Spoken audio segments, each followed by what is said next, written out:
play this week for the Minnesota Vikings. GMFB every weekday, 8 a.m. Eastern Time. Right now, quick hits here on Gameday Kickoff. Bears and Colts, both losers in Week 2. Colts now still looking for that first win of the season. Anthony Richardson has had his ups and downs. Caleb Williams spent most of Week 2 on the ground as a result of that vicious Texans pass rush. Took a bunch of hits there. So as we move through here with this matchup, which of these teams, Bears and Colts, head-to-head this week, which one needs to win more? To me, it's the Indianapolis Colts. And the reason being is there's more expectation. When you have a rookie quarterback, a lot of new pieces, they have to grow together. And that's the Chicago Bears. With the Indianapolis Colts, Gardner Minshew had them rolling last year. Yep. Towards the end of the year, they were playing well. They paid Michael Pittman. They paid Jonathan Taylor. You bring in Anthony Richardson. You draft well. All of a sudden, you have to start winning, especially in the AFC South, where the Houston Texans have a 2-game lead on everybody. Right? You have to win this game at home. If you don't, it's going to be a long season for the Colts.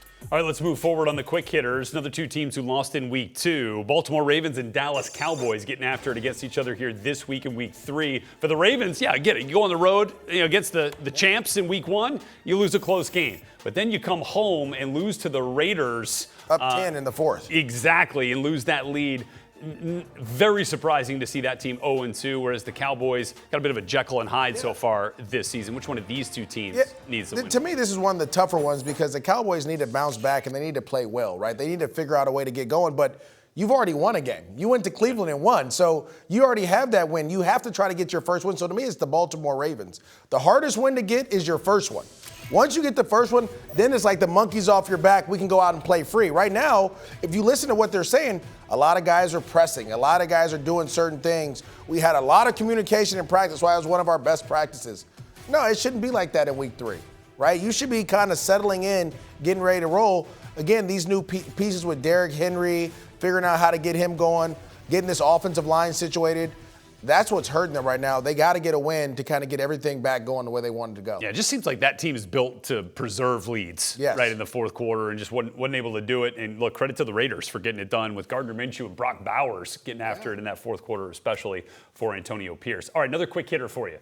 NFC West divisional matchup here. This is always a good one with the Niners and the Rams, but man, have the Rams been hit hard, MJD, by the injury bug. I mean, left and right key contributors, especially on offense. Need some sage over there in Woodland Hills. Somebody go find some sage. Still looking for win number 1 on the season, while the Niners opened up with a win over the Jets, who we see tonight, and then fell in Week 2. Who needs a win more here? Oh, you know what? You know who it is. I'm going to say the Rams, and the reason being not only because I work for them, but there's so many injuries right now. You have so many guys that are out. You have to find a way to get things going. Cooper Kupp on this play gets rolled up. He's out for we don't know how long. You have 2 of your linemen on IR. You're getting one back from suspension.